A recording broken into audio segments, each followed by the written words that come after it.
Taiwan's history is intertwined with China's past, beginning with Sun Yat-sen, the founding father of the Republic of China.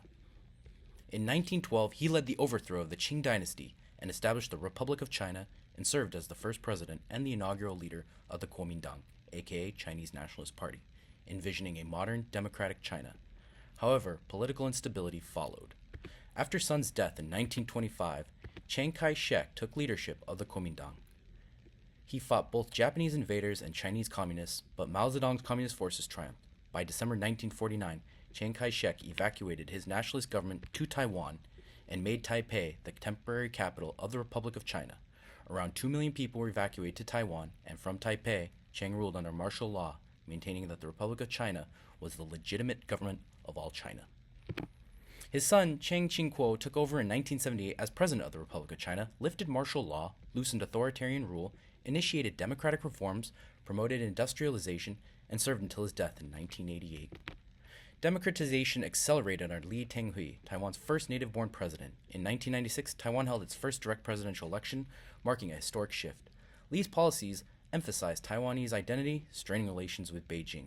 By allowing Taiwan's first-ever direct presidential election in 1996, Lee further solidified Taiwan's democratic path. In 2000, Taiwan saw its first opposition leader take power.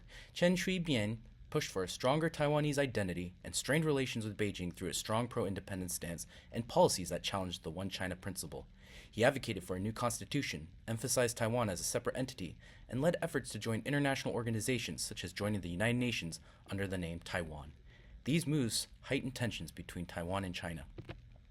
However, Ma Ying-jeou sought warmer cross-strait ties. He prioritized reducing tensions with Beijing by promoting economic and diplomatic engagement.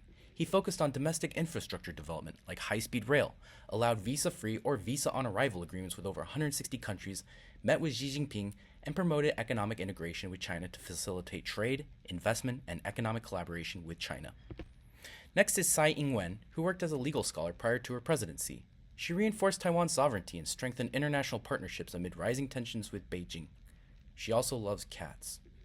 She championed LGBTQ rights, making Taiwan the first Asian nation to legalize same-sex marriage, defended Taiwan's sovereignty, deepened ties with the US and Japan, and secured arms sales and diplomatic support, and promoted the new southbound policy, reducing reliance on China by expanding trade investment with Southeast Asia. Finally, we have Lai Ching-te, also known as William Lai. He is a former physician and has been a strong advocate for Taiwanese sovereignty and maintaining a firm stance against pressure from Beijing. He advocates for strengthening Taiwan's defense, boosting global alliances, and continuing policies to reduce economic reliance on China. Once reliant on agriculture, Taiwan has transformed into a global technology and manufacturing powerhouse. The island is home to semiconductor giants like TSMC, which supplies critical chips for global industries, making it a key player in the global supply chain. Taiwan stands as a vibrant democracy and a global technology powerhouse, yet geopolitical tensions persist.